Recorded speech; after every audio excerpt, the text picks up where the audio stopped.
Nanti kalau dia berkuasa, maka selain daripada Israel hanya sebagai keledai tunggangan. Lalu kemudian apa cita-cita tertinggi mereka? Kenapa mereka mau mengambil ini?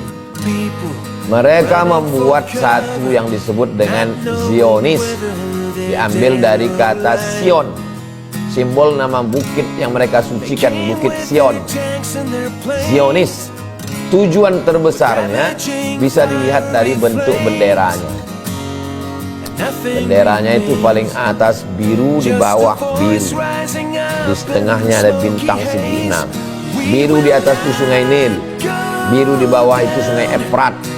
Dia mau membuat the Great Israelian, negeri Israel terbesar di dunia dalam sejarah, yang diapit oleh dua sungai, sungai Nil dan sungai Efrat.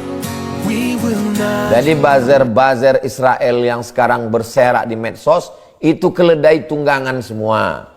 Kalian tidak akan diakui sebagai orang Israel, karena Israel hanya mengakui yang berdarah Israel, dan dia melalui nasab ibu. Kalau ada seorang Israel laki-laki menikah dengan perempuan yang bukan Israel, tidak diakui. Agama Islam menerima siapapun, silakan masuk Islam. Yahudi tidak.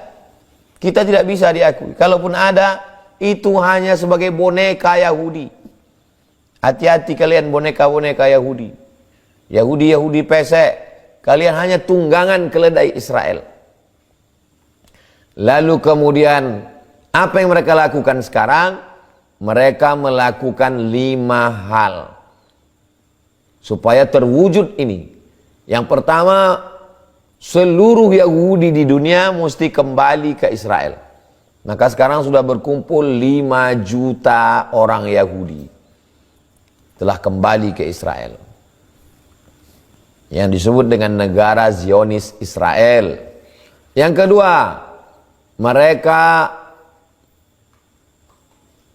mesti menghantam Babel, karena Babel dianggap adalah raja yang paling menganiaya mereka. Maka untuk mewujudkan cita-cita tertinggi, turunnya Malek Mesyah. Malek artinya raja, Mesyah juru selamat. Mereka sedang menantikan turunnya raja juru selamat.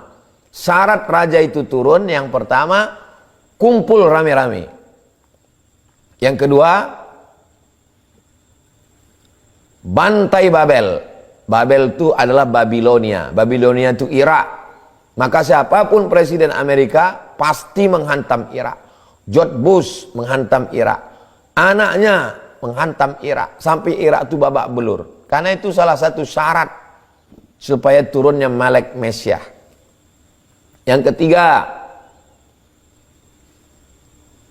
hancurkan Masjidil Aqsa. Setelah Masjidil Aqsa hancur, naikkan Temple of King Solomon ke atas.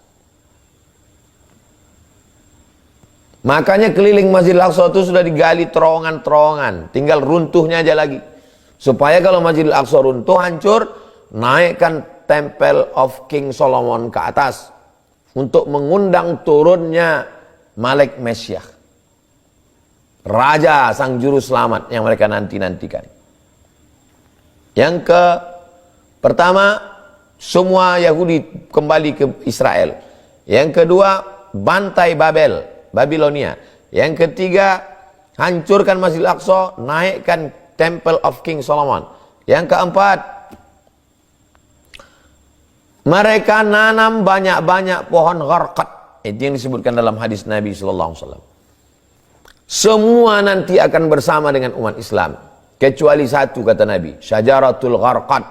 Mereka akan berlindung di bawah pohon gharqad. Allahu Akbar. Pohon gharqad itulah yang paling banyak mereka tanam sekarang. Saya ketika sampai di Rafah tahun 1999, kota Rafah itu dibagi dua. Sebelah diambil Israel, sebelah di Mesir. Kami berdiri di perbatasan. Itulah pohon gharqad, hutan gharqad yang mereka tanam. Yang kelima, terwujudlah negara big state, negara besar. Setelah terwujud yang 5 ini, maka turunlah Melek Mesyah.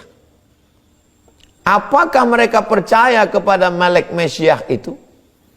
Rahasia dibongkar oleh Roger Jaroudi, seorang orientalis. Ternyata Israel membangun negara berdasarkan mitos. Mereka sendiri adalah orang sekuler, membuat negara sekuler. Mereka hanya untuk membangkitkan semangat rakyatnya dengan mitos-mitos yang berbau agama. Mereka sendiri sebetulnya sekuler.